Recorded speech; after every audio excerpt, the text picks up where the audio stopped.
On va faire un suivi de l'analyse Bitcoin et ETH par rapport aux dernières analyses.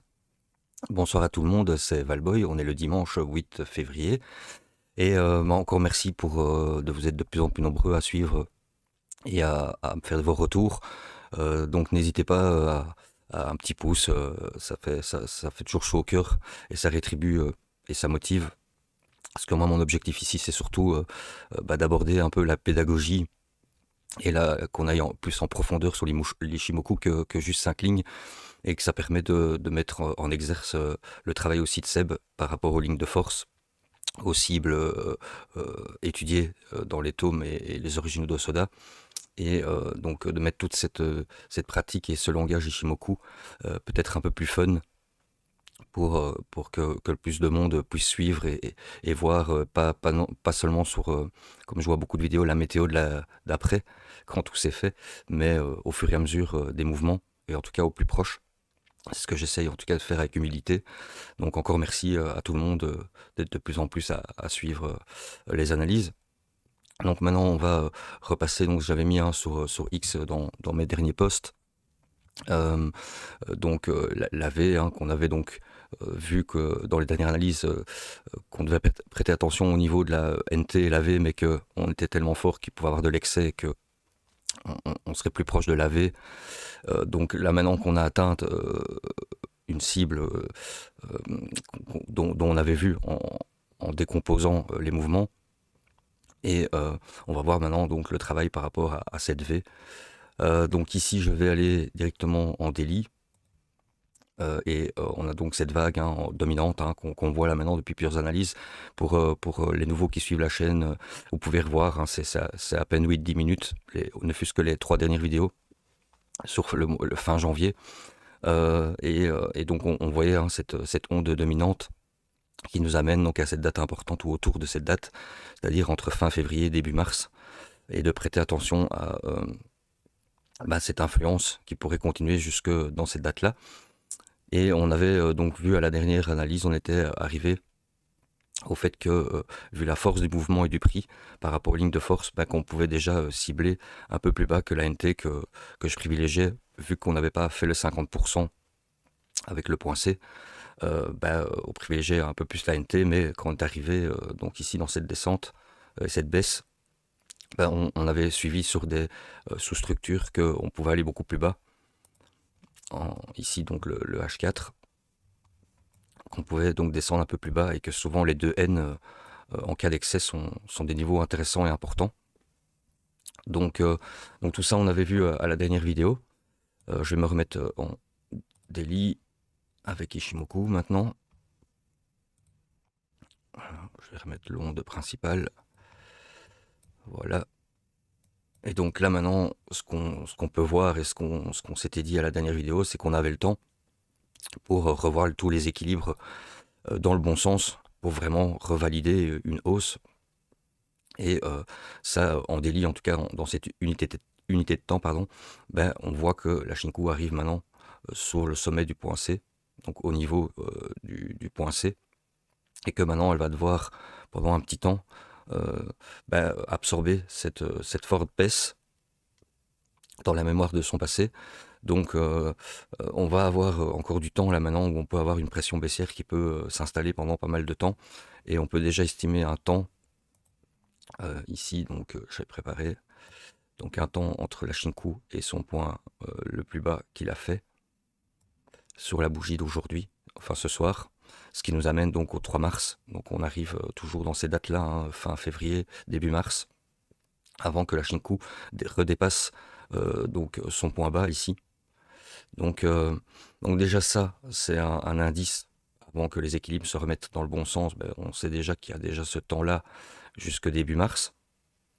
Donc à voir qu'il absorbe toute cette pression baissière dans son passé, tout en gardant son dernier point D sans le casser, qui s'est fait à 60 000. Donc maintenir absolument ce point à l'assaut de toute, en tout cas, force baissière, il faudra donc absorber et pas casser alors ce point D. Ce serait déjà un élément pendant tout ce temps jusqu'au mois de mars, voire même rebondir plus haut, parce qu'on voit ici qu'on pourrait très bien venir sur la SM à 78 000, autour de 78 000, qui sera un niveau déjà aussi important en cas de continuation de rebond. Et on sait que les V nous amènent souvent à retester le point B, qui se trouve ici à 80 524. Donc on sait déjà qu'on aurait ces deux grosses résistances en cas de rebond, avant de remettre les équilibres. Donc même en cas de rebond, on aurait donc les 78 000. Et comme je disais, donc le point B à 80 524. Donc ça, c'est ce qu'on peut observer en daily. Donc on a encore du temps avant que la Shinku dépasse son point bas pour être en préparation daily et pouvoir retourner les équilibres. Et si on a un rebond qui continue maintenant, parce que là on arrive à la hauteur de la Tenkan qui va faire sa descente passive même déjà dès demain. Donc on est sur la Shinku maintenant au niveau du haut ici du point C. Donc elle va devoir maintenant dans le passé absorber tout ce moment de baisse. Donc là maintenant on doit être en mode vigilance même malgré un rebond autour même des 78 000. Donc au niveau en fait de la Kijun ici, daily. Voir au maximum, donc comme j'avais dit, son point B, retester, retravailler ici, pour entre guillemets gagner du temps avant, pour effacer déjà cette onde baissière qui se conduit donc fin février, début mars. Donc voilà pour l'instant comment moi je l'analyse. De toute façon, pour retourner les équilibres, il faudra ce temps-là, et on va voir si pendant tout ce temps-là, le prix absorbe, voire rebondit pour pouvoir encaisser après des baisses. Et donc un range en fin de compte, hein, et pouvoir alors à ce moment-là se dire oui, ça peut repartir vers le haut. Voilà comment moi je vois déjà le daily. Mais on voit qu'on a encore du temps, hein, donc pour aller visiter plus bas à voir 52 000, euh, pourquoi pas. Voilà, il faudra qu'on suive en tout cas jusqu'au comme on voit le fin du mois, début du mois de mars. On n'est pas à l'abri donc d'une réplique baissière qui nous conduirait donc, hein, comme je dis, autour des 52 000. Ça, on pourra suivre au fur et à mesure. Donc en H4, je vais mettre ici, voilà le H4. Donc le H4, hein, on suivait donc aussi la sous-structure donc de la vague B, la vague C pardon, en daily. Donc c'est la sous-structure en H4 pour être un peu plus proche et zoomer du mouvement. Et donc là, souvenez-vous, on avait vu et on s'était dit que la 2N était importante souvent en cas d'excès. Là, il est même venu toucher la 2E.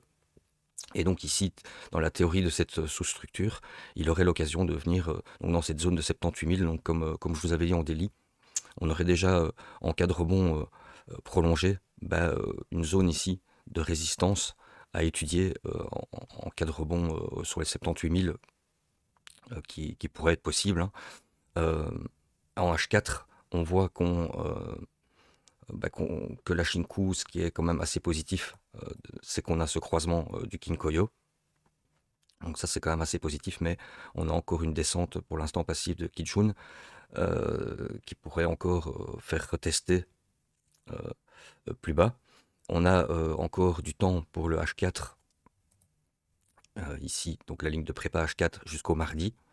Donc on a jusqu'au mardi avant que la Shinku redépasse son dernier point bas qui s'est fait aux 60 000. Donc on a encore le Kumo qui n'a pas croisé à la hausse. Donc vous voyez, on a encore quelques éléments ici qui dit que dans le H4, c'est encore fragile, mais c'est déjà pas mal, qu'il y a quelques éléments qui s'améliorent, mais on a encore pas mal de piliers qui nous disent que c'est pas le moment en H4 de rentrer. Donc on a, pour résumer, hein, cette résistance autour des 78 000, voire le point B qu'on avait dit en daily, donc à 80 524. Donc on a ces deux cibles-là en cas de rebond plus fort, mais on est quand même contre encore des vents contraires en daily, et donc en H4, même en cas de rebond, on voit que s'il travaille cette zone-là, c'est pour peut-être aller retester en tout cas son creux par la suite. Donc ça on faudra qu'on étudie au fur et à mesure, mais voilà, on note une petite amélioration en H4, mais qu'on ne peut pas avoir encore maintenant les équilibres H4 encore complètement, je veux dire, nickel, pour pouvoir se dire on repart pour l'instant à la hausse. Il y a beaucoup plus de risques par le daily, en tout cas, d'avoir en tout cas des retests du creux, que partir là maintenant fort et en tout cas sans avoir ces deux résistances qu'on a vu à retester avant. Et donc voilà ce qu'on peut dire. Donc en daily, on a le temps donc jusqu'à cette onde avant de pouvoir renverser les équilibres et que la Shinku puisse repasser par les bas. Et en H4, on a déjà des petites améliorations, mais c'est pas encore suffisant pour personnellement rentrer pour un long swing ou un investissement pour l'instant un peu plus, en tout cas moins risqué. Enfin, c'est pas un conseil, hein, je parle pour moi, mais voilà comment je le lis. Et donc on peut regarder un peu plus en profondeur hein, sur le 40 minutes. Voilà, donc en fait ça c'est le rebond. On a ici les encadrés de l'ANT et l'AV, donc les cibles qu'on avait bien détectées. Et donc ici, ce qui est sympa en 40 minutes, c'est qu'on voit qu'il consolide, mais dans le haut peut-être d'un futur range qu'il met en place. Donc on a quand même une certaine bonne amélioration en 40 minutes. La Chico est toujours au-dessus de ses prix pour l'instant. On a un Kumo qui est encore haussier. Ici, il faudra voir dans quelques heures maintenant, ce qui n'a pas encore pour moi atteint de cible qui me dit qu'il peut sortir, en tout cas par le haut. Ici, en plus petite unité de temps, c'est la E de poussée, voilà. Donc en fait, vous avez la V de vendeur ici, qui est ici le dernier, donc si vous voulez, le dernier putsch baissier, la dernière plus petite vague baissière. Et si je la remets là, on était donc à 69 556, ce qui est un peu l'endroit centré dont le Bitcoin travaille pour l'instant. Et ce qui peut être intéressant de voir, c'est s'il arrive à toucher cette cible des 73 459, qui serait la E de poussée. Donc c'est en fait la première grande poussée qui est ici, reportée. Donc vous savez, hein, c'est toujours des symétries. S'il viendrait toucher en tout cas cette cible de 73 476, ça pourrait nous donner déjà un indice qui pourrait, en cas de retracement, améliorer déjà ce H4 qu'on a vu, qui est encore fragile. Et voilà un petit peu comment on peut suivre de plus près les mouvements. Donc ce qu'on peut résumer, c'est qu'on est encore dans cette onde en daily, qu'on n'a pas encore suffisamment les équilibres pour repartir à la hausse en daily, et qu'on doit encore, même en cas de rebond, venir remettre les équilibres dans le bon sens. Et en H4, on a vu que c'était encore fragile, qu'il y avait déjà un peu d'amélioration, mais qu'il va falloir encore attendre jusque donc la ligne de préparation en H4 qu'on a vu jusqu'au mardi 10 février.